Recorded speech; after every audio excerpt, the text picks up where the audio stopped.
Olá, meus amigos! Vamos continuar falando sobre as classificações das perícias.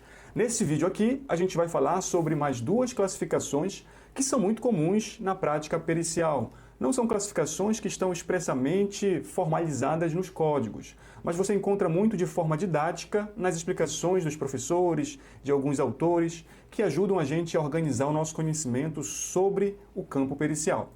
Eu estou falando da classificação da perícia contemporânea e da perícia cautelar. O que significa essas duas classificações?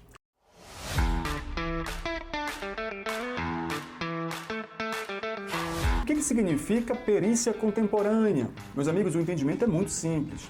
Perícia contemporânea é aquela perícia que ocorre durante o processo judicial, ou seja, nós temos uma constatação temporal. Perícia contemporânea é aquela que vai acontecer no curso do processo judicial. E a gente já tem uma breve compreensão de que a prova pericial, assim como os outros meios de prova, eles são produzidos lá dentro do procedimento comum do CPC, eles são produzidos dentro da fase de instrução, que ocorre lá depois da fase de saneamento, conforme o artigo 357 do CPC. Você tem essa breve compreensão, né?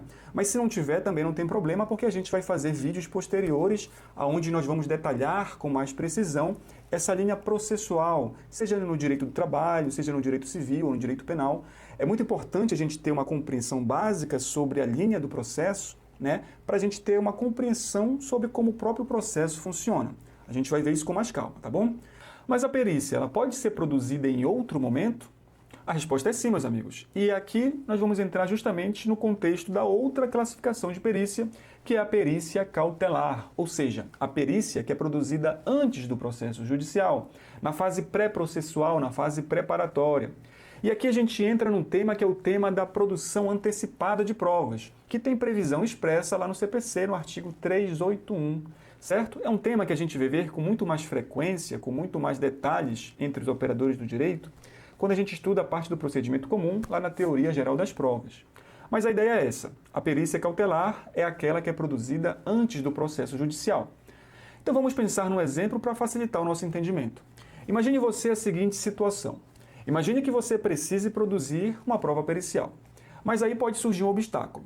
Se você for esperar o processo judicial começar para produzir essa prova, simplesmente ela pode nem chegar a acontecer. Porque o periciando, por exemplo, ele pode mudar de país, seja porque o periciando pode vir a falecer, ele está doente, e aí ele pode ter pouco tempo de vida. Ou seja, existem inúmeras situações em que, se a prova pericial não for produzida antes do processo judicial começar, essa prova pericial ela pode simplesmente nem chegar a acontecer ou ela pode ser produzida com baixa qualidade, com baixa eficácia. Então, são para esses momentos que o advogado poderá propor a chamada ação de produção antecipada de provas, que está prevista lá no 381 ao 383 do CPC. Meus amigos, esta ação de produção antecipada de provas é ela quem vai dar base para a gente conversar sobre essa classificação das perícias cautelares.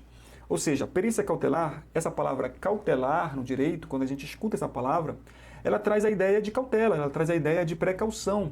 É como se fosse uma medida preventiva para você evitar um prejuízo pelo próprio percurso do tempo. Você age antes que o tempo promova um prejuízo, certo? Então, essa medida cautelar, essa ideia de cautela, ela faz referência a esse agir antes, tá bom? E a perícia cautelar é justamente isso. Você promove essa perícia anterior ao próprio processo judicial, porque se você for esperar aquela fase ideal, que seria a fase instrutória para produzir essa prova ela pode simplesmente nem chegar a existir, tá bom? Então, a classificação de hoje, perícia contemporânea, perícia cautelar. Essas duas classificações são muito importantes e elas vão ajudar a gente nessa nossa jornada de compreensão das classificações. Nos próximos vídeos, não saia daí, eu já vou continuar aqui, a gente vai já tratar da outra possibilidade de classificação, que é a perícia consensual, perícia direta e perícia indireta, tá bom? Até lá, não saia daí!